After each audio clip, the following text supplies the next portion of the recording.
Need subtitles? There are a few options to choose from. Turn them on anytime and pick what feels best for you.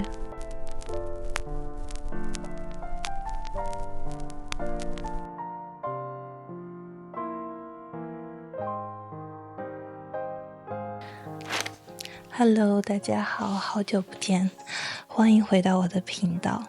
最近你们怎么样？有照顾好自己吗？最近我很累，很容易觉得困，也许这就是他们说的春困吧。就是虽然天气很好，花都开了，可是我的身子懒懒的。那在这种时候，我就希望能看一些慢节奏的电影。那我前些天看了王家卫的《花样年华》，它就是一部慢节奏的电影，不知道你们有没有看过？我有朋友跟我说，因为他觉得节奏太慢，看不下去，所以没看完。那也是因为看了这部电影，让我思考起食物和人的关系，所以在这期播客，我就想和你们来聊一聊。我会先聊一聊这部电影里食物和人的关系，然后再从我个人的经验出发，聊一聊食物和人的关系。如果你们没看过这部电影，那可以直接跳到第二部分。其实呀，像《花样年华》这种讲上世纪的故事的电影，他们都是有美食顾问的。因为现在的导演可能不是很了解以前人们吃东西的习惯嘛。那《花样年华》这部电影也是有美食顾问的，叫李叔。我前些天呢就看了一篇李叔写的文章，他在里面就写了王家卫导演是怎样考虑《花样年华》里食物和人的关系的。食物不仅仅是对于电影里人物日常生活的写实描写，也是对于电影里人物关系的隐喻。食物呢，可以成为解读电影中人物关系的密码。在这里呢，我只想讲电影里的一个例子。那么，电影里的女主苏丽珍呢，她是一个说着一口粤语的上海人。那她是和她的房东孙太太住在一起的。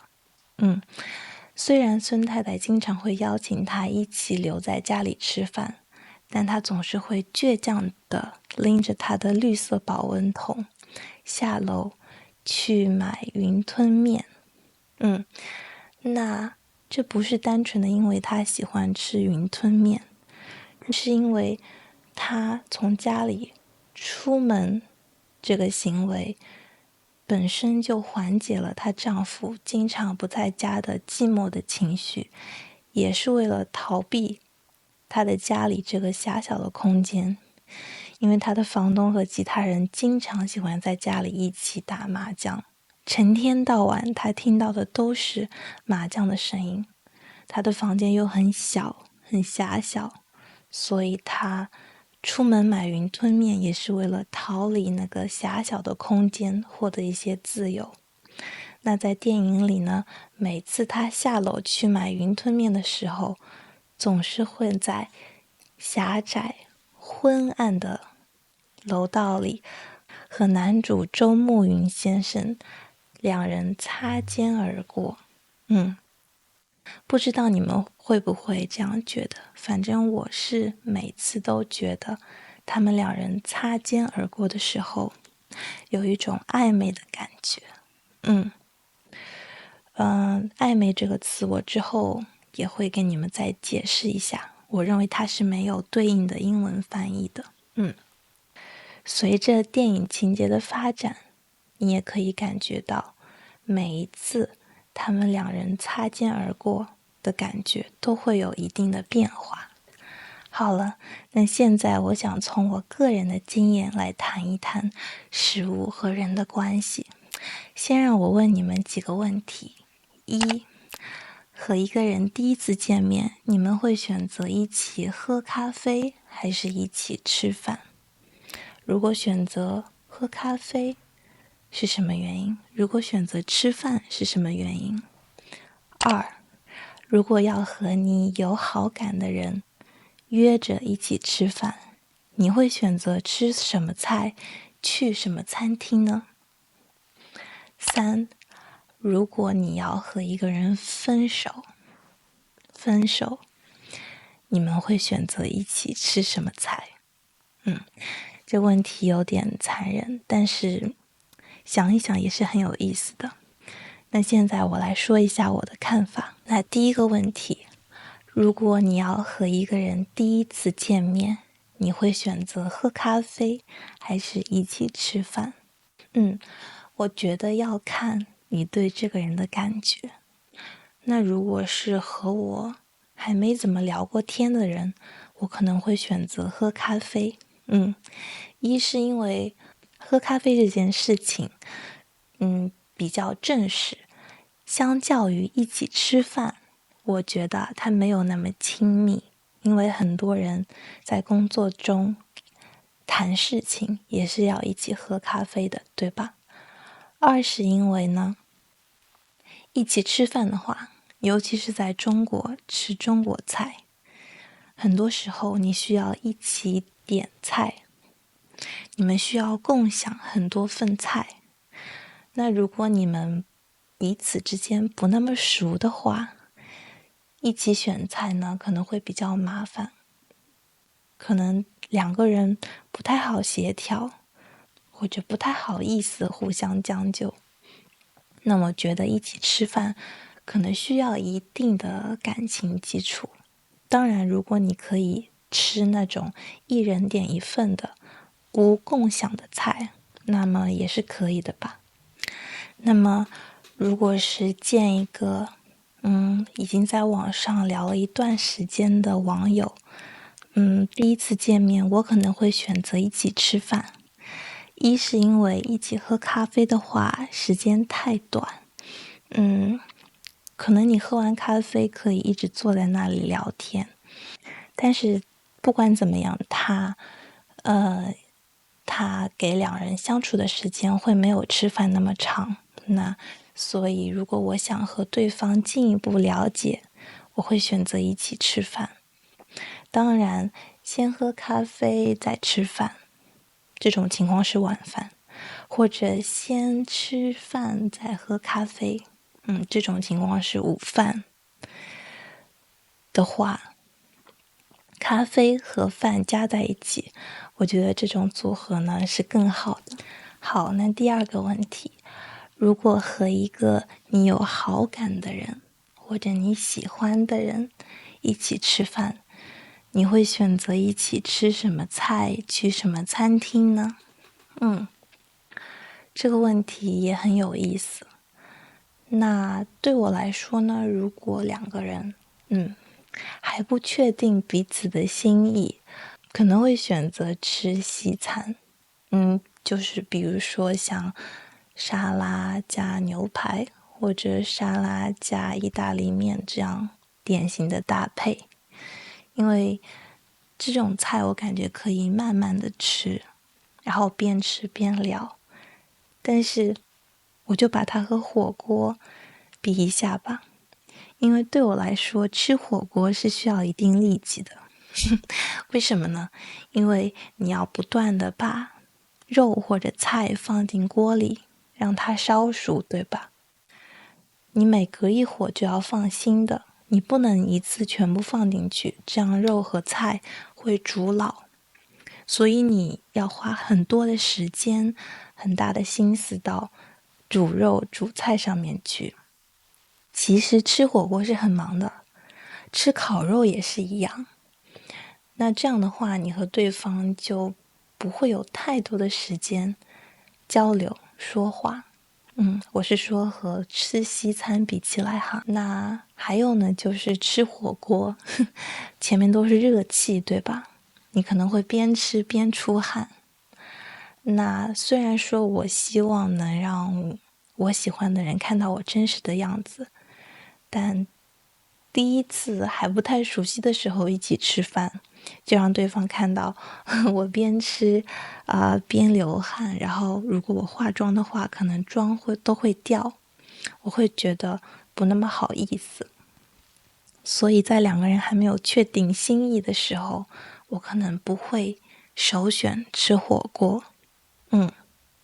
那如果两个人确定关系后，比如说做了对象，那一起吃火锅就是很平常的事了。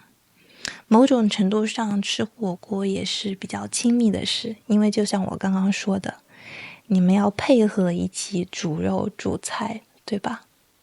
然后你们也会看到彼此吃得满头大汗的样子。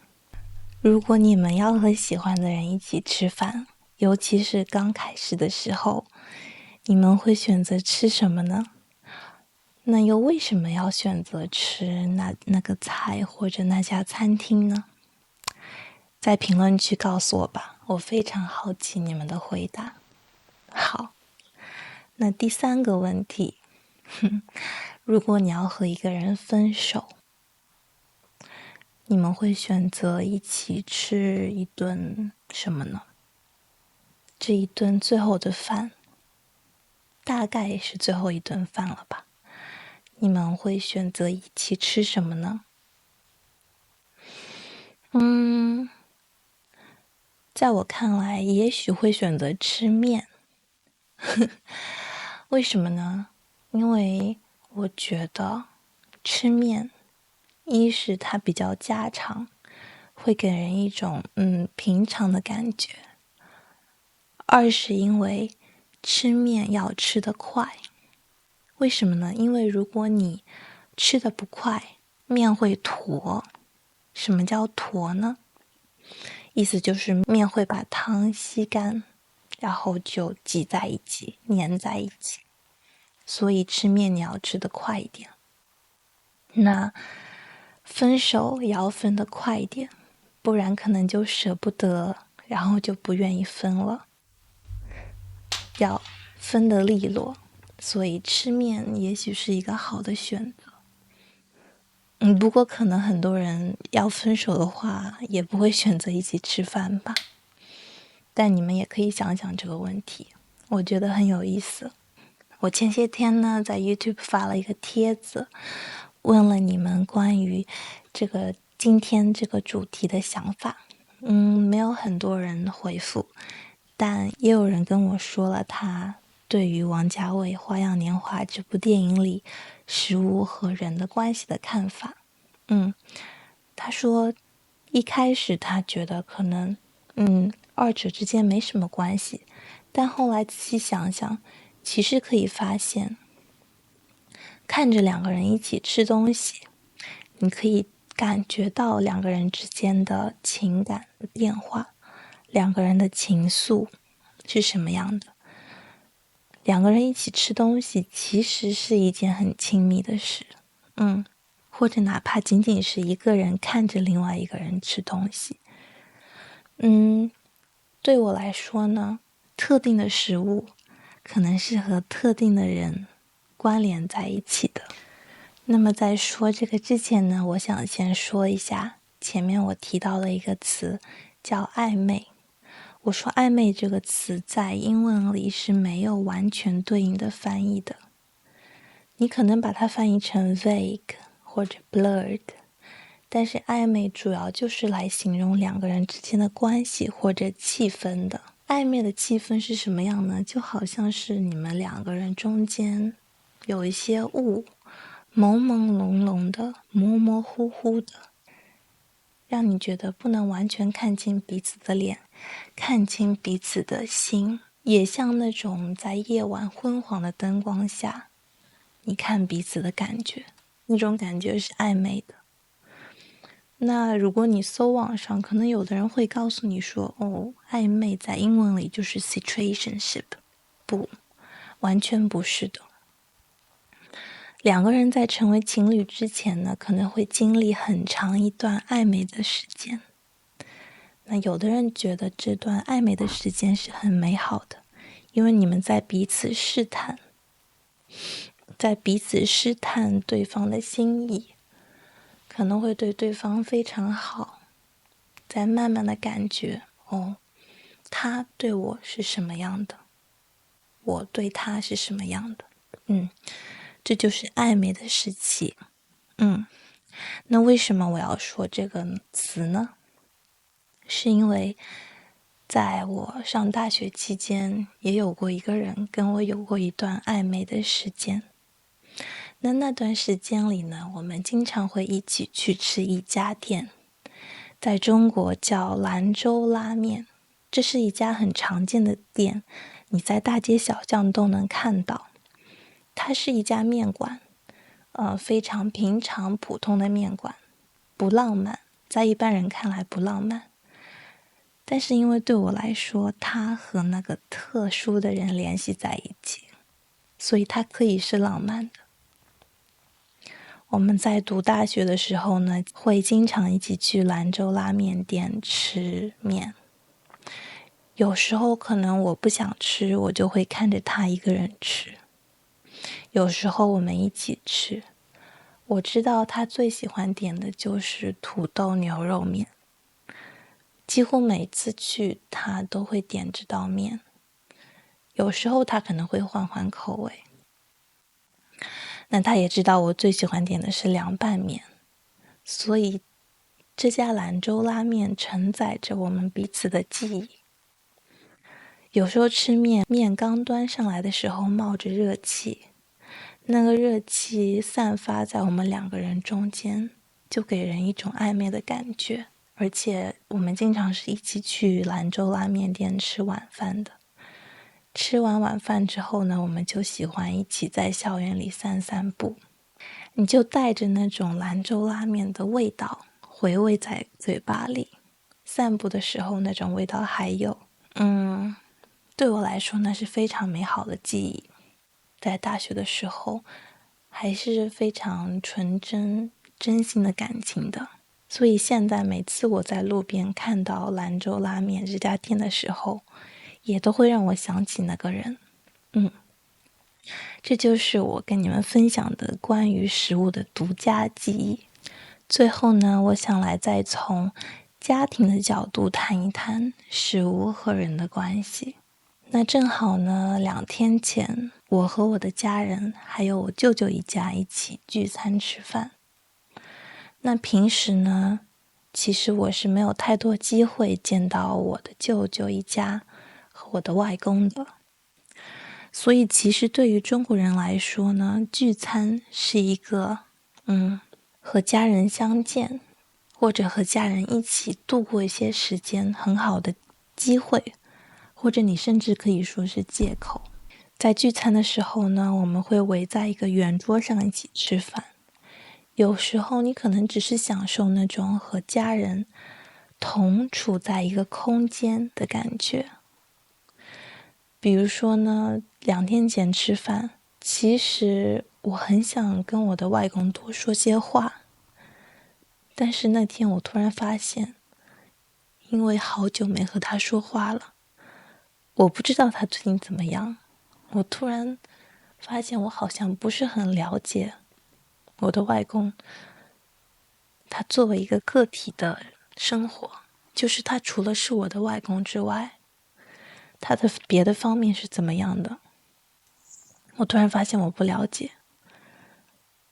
然后那一天呢，我想要关心他的时候，我突然不知道我该问些什么，这让我觉得很惭愧。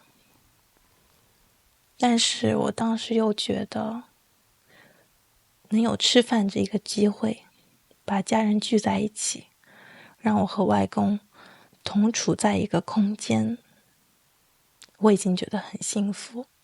那有时候可能你们只是在聊一些别的事，不是和彼此相关的事，比如说最近天气的变化，物价的变化，都会觉得这是对彼此的一种关心。因为可能其实我觉得在中国嘛，家人之间的关心很多时候表达的不够直接，比较内敛。有时候你只是在聊别的东西，但其实你们是在关心彼此。我其实很希望我能在对家人表达关心这一点上做得更直接。对，那其实呢，给对方夹菜也是表达关心的一种方式。对，那这就是我想讲的，从家庭方面来看，食物对人的意义是什么。当然还有很多很多例子，比如说像大家都知道的中秋节团圆啊一类的。好啦，那么今天的播客就到这里吧。其实食物和人的关系是一个非常非常大的话题，我们真的有很多很多的东西都可以聊。那我今天只是挑几个方面来跟你们聊一聊，我个人的想法和经验。不知道你们觉得有没有意思呢？如果你们有任何关于食物和人的关系的看法，或者你们自己有趣的经历，也欢迎你们分享在评论区，我真的非常期望看到。那感谢你们收听今天的播客，我们下期视频再见吧，拜拜。